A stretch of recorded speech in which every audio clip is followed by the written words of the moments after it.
วัสดีครับเพื่อนรักนักตกปลาทุกท่านวันนี้ทีมงานเราจะไปที่ไหนกันนะครับป๋าเรือนแพครับเรือนแพครับบางไทรเรือนแพฟิชชิ่งก็จัดของกันครับตั้งแต่เมื่อวานแล้วครับเพิ่งเสร็จครับจัดหนักครับก่อนปีใหม่ครับทริปนี้จัดหนักครับคลิปนี้ส่งท้ายปีใหม่กับทีมงานเราวันนี้ก็มีสมาชิกมาเพิ่มนะครับจาก FC เราใครอยากมาก็ฝากกดติดตามมาร่วมกับทีมงานเราได้นะครับสายฮาตกปลาสายฮา1 คืน 1 วันครับรอชมผลงานได้เลยครับโอ้สวัสดีครับวันนี้ครับตอนนี้ก็เริ่มลงเบ็ดกันแล้วนะครับก็ปลาก็เริ่มเข้าเริ่มเข้ากันแล้วครับมีสมาชิกเพิ่มนะครับวันนี้ก็มีพี่หนุ่ยคนนะครับ2แล้วครับวุ้นพอยังไงแล้วก็มีน้องมันที่สุดเอาไอ้ว้คอยมันที่สุดแล้ว FC มาอีกคนนึงนะครับเป็น2คนนะครับจากสมาชิกเรา3คนก็เป็น5คนแล้วครับอยากรับสมาชิกเพิ่มอยู่นะครับใครอยากมาตกปลาสายอาหารกับพวกเราเข้ามาได้นะครับรีบไปใช่ยังก็ตอนนี้เราเริ่มลงเบ็ดลงอะไรกันแล้วใครก็อยากมาตกปลาก็ทักมาได้นะครับตกปลาคอมเมนต์ใต้คอมเมนต์เลยครับเดี๋ยวเราจะแอดชวนไปเองครับตอนนี้ก็กินข้าวกันครับมีอะไรกินครับเปล่านี้ต้มไก่บ้านครับต้มยำไก่บ้านนะครับว้าวคือเอาไก่มาต้มเองครับปลารอบดึกปลาครับป๋าบอกเราดึกครับกินข้าวครับตอนนี้ก็เป็นเวลา5 ทุ่มนะครับก็มีอาหารรอบดึกกันมีอาหารรอบดึกกันนะครับก็เริ่มเปลี่ยนเหยื่อกันแล้วก็มีอะไรเนาะกินมาม่าต้มยำกุ้งมีกุ้งด้วยว้าว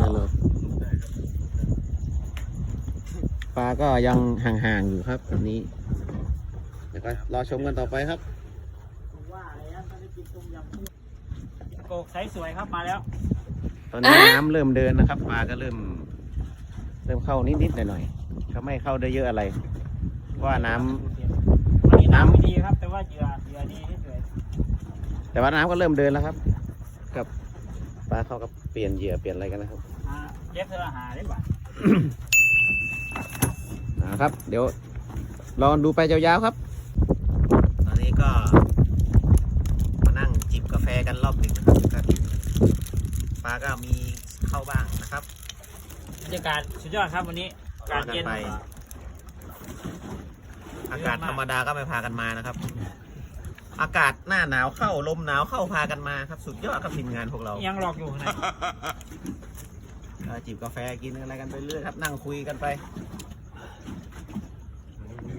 บรรยากาศสุดยอดนะครับนะข้างๆก็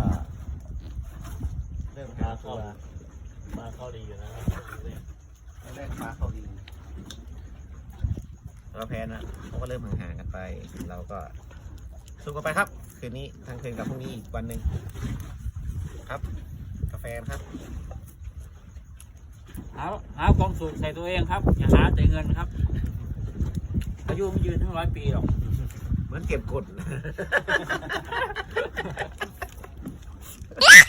สมาชิกใหม่แล้วครับพี่นุ้ยไงครับ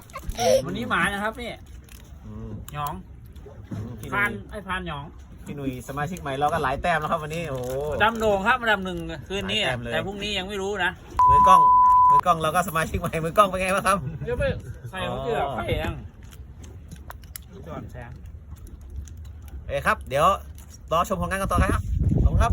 รู้แล้ว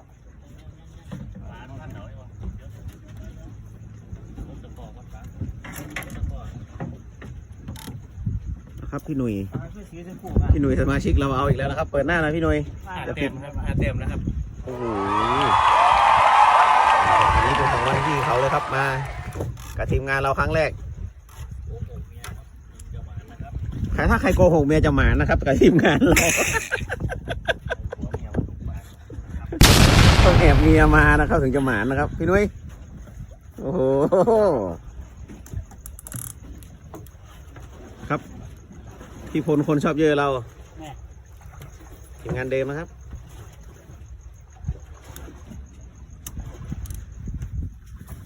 ว่าไงโรงเรียนกี่แต้มแล้ววันนี้ ลุงเอส3-4 แต้มแล้วครับ นี่ ว้าว ไงนี่เป็นนิดเอาไหมครับได้ เอาละครับวันนี้ปลาก็เริ่มเข้าแล้วครับ ตอนกี่โมงแล้วครับเดี๋ยวตอนนี้ ที่หนึ่งครับ ตี 1ครับตี 1ก็มีช่วงเข้าช่วงห่างนะครับ มีช่วงติด แต่ช่วงนี้ก็ติดกันเอาละครับสมาชิกใหม่เราอีกคนนึงนะครับ ตกเก่าแล้วจะรอดแนวไว้ครับวันนี้ สมาชิกใหม่เรารอดเหี้ยวไหมครับ เขาบอกที่ล่ะตัวเต็งเลยตัวนี้นี่แหละว้าวเรียบร้อยชิโมรูเหรอ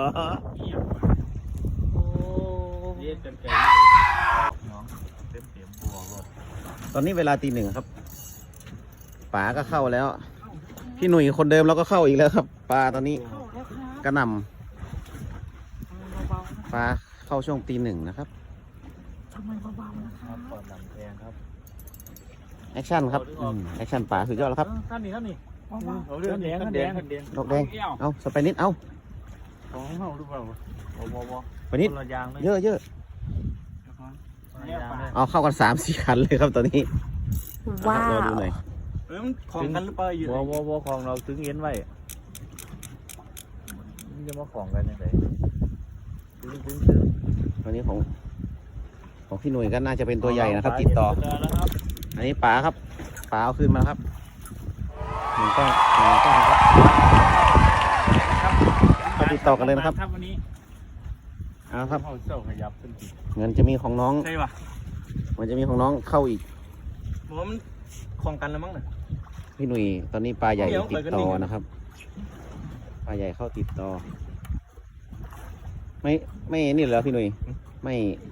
นี่เหรอ ไปขั้นมือรูดด้วยนี่กินแล้วเขาจะเป็นนี่หัว เอาหวดอีกคันนึงครับ ตอนนี้ ขึ้นอีกคันนึงแล้วครับเข้าแล้วครับ ตกปลาทีมงานสายฮาเรา เฮ้ยมันติดกันนี่ ติดไหมติดต่อไหม ต่อไหมตัวใหญ่ไหมช่วยกันดึงปล่อยสายเหรอเรียบร้อยบ่ ไม่อย่างก็คือ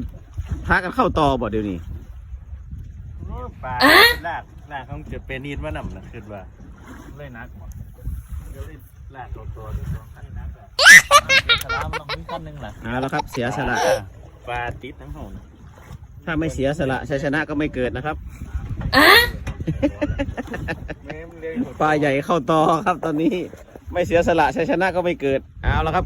พี่พลเราแก้เกมแล้วครับ ว้าว มันจะมาขาดรุ่นเร็วของข่อย รู้ทั้งคู่เลยวุ้นเปล่าวุ้น เอา คู่หรอก ปลามีตัวไหมปลาติดไหมคุณหนุ่ยติดไหม ไม่น่าจะอยู่นะครับปลา ข่อยคือบอกว่าไม่ข่อยขาดแล้วมั้งนี่ มีลากมาสวยเจอกันอยู่กลางท่า โอ้โหรักกันมากครับ ต้องคอยคีบได้นี่พุดดีเลยยังเหลือตะกัวอยู่นะ เหลือตะกัวครับตะก้อไม่เหลือ คีบมันอ่าง พี่พลแกะกันครับปลาก็เข้าครับเบ็ดก็พันครับตอนนี้วุ่นวายไปหมดครับ ห้องย้องย่างอยู่บ่ปลายังรุดไปเลยมั้งยังเสือกเรียนอยู่กันเอามีพอมีลุ้นมีไหมมีตัวไหมเดี๋ยวนะครับพี่พลแกะเลย แยงไฟครับแยงไฟ นะครับเดี๋ยวผมแยงไฟให้ครับ กันจริงครับเบ็ด ไปนะครับ นี้หนักครับอาการหนัก คือแบบถ้ำเลยเหมือนเข้าถ้ำเลย อาการหนักเลยครับ ปลาลากไปมันก็เป็นพันกันดีอยู่คนละหมด ตกปลาสายฮาครับ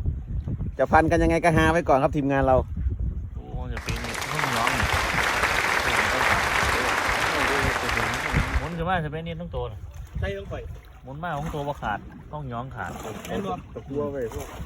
ไอ้ดึงไปเลย เดี๋ยวใจเย็น หมุนเอาของตัว หมุนอย่างเดียว ระวังด้วยระวัง สวย ต้องย้องสลายไปแล้ว ตัดได้บ่นะอันนึง หมุนเลยของตัวหมุนเอามาโหลดมาเกี่ยวกัน มีตัวไหมดูดิ ตัวไหม ครับเนี่ยมันไปแล้วครับทิป ไม่มีครับ ขึ้นมางั้นขึ้นมา วันนี้เป็นวันของพี่เขาจริงๆนะครับพี่หนุ่ยแล้วครับ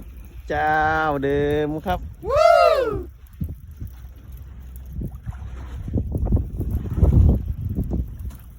ยืนวะ คล้องจันยืดคล้องกับคันนั่นน่ะ ยืด ไปนี่ก็ได้ถือให้ไปนี่ เจ้ายืดจะได้หรอ มาอีกนะครับ อุ้ยใส่ง่ายใส่ง่าย ปลาไซปลาไซ เล่นไผ่ละของมึงยืนดีแล้ว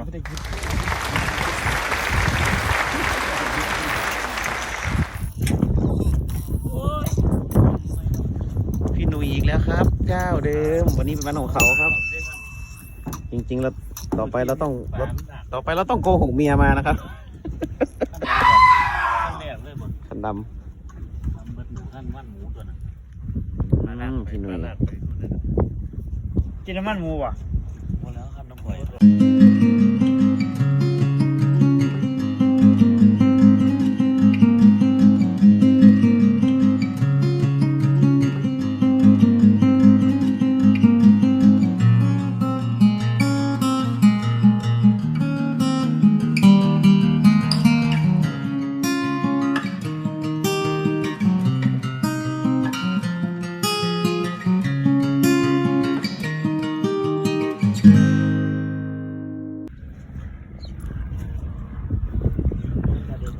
สวัสดียามเช้าครับ วันนี้เช้าที่สดใส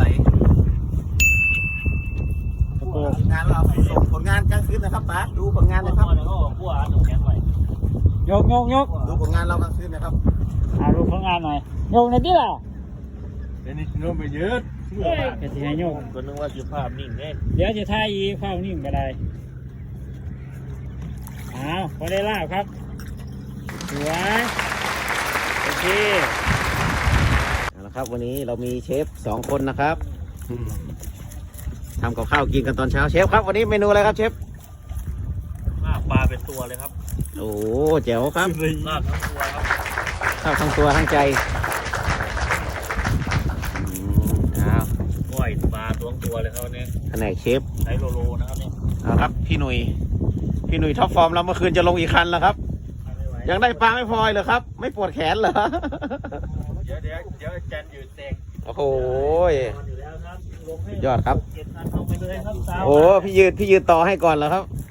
รอเลยครับ6,000 7,000ไปเลยตอนเช้าเป็นของผมแล้วไง ฝาครับว่าไงครับอื้อหือ ไม่โฟมหลุดครับ โอ้ เสริมหน่อย เสริม โฟมไม่งั้นเรามันยังไงก็ เอาครับ เพิ่มมาอีกแต้มแล้วครับ พี่หนุ่ยคนเดิมครับ วันนี้มีแต่พี่หนุ่ยครับเยอะ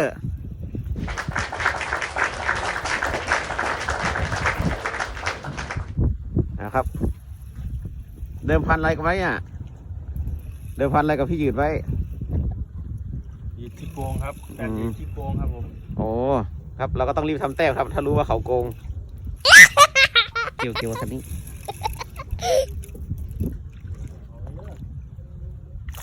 สวย เอ้าเดี๋ยวของหน้าพี่ครับ บรรยากาศครับบรรยากาศทานข้าวเช้ากันครับ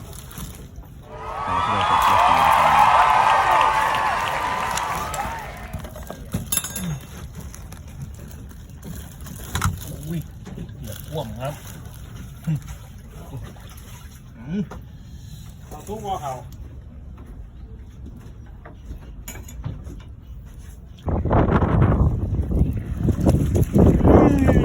ว่าเจ้าเนี่ยไม่เข้าไปไหน ตอนนี้ก็เป็นเวลาบ่ายโมงแล้วนะครับ ปลาก็เข้าเรื่อยๆครับ ลมก็แรงปลาก็เข้า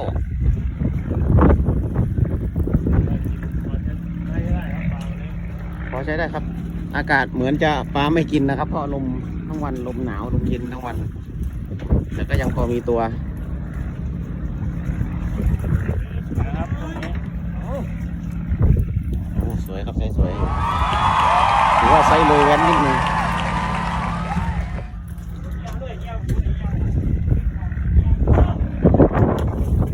ครับเราชมกันต่อไปนะครับโอเคครับวันนี้เราจบทริป1 วัน 1 คืนกัน มันถือว่าโอเคผ่านครับ โอเคผ่านก็ประสบการณ์ได้ทั้งกลางวันและกลางคืนว่าเป็นยังไงตกปลายังไงให้ได้ปลา ไม่ใช่ได้ผักตบนะครับป๋า หนาวมากครับ หนาว ล มาก มแรงครับแต่ก็พอได้ตัวครับ พายุเข้าพายุอากาศหนาว ล เข้าม แรงเอาดูปลา ครั นะ บ ครับ ส่งงานกันเลยครับ ผลงานวันนี้ในโก ก็มีทั้งไซส์ใหญ่ไซส์กลางครับผสมกันไป EP หน้าเราจะไปที่ไหนกัน ติดตามเราครับใครอยากไปคอมเมนต์มาครับ ทีมงานเราจัดให้ครับ จัดใต้ล่างมาพอดีเว้ย เอาครับทีมงานเราก็เดินทางกลับกันแล้วครับ จบทริป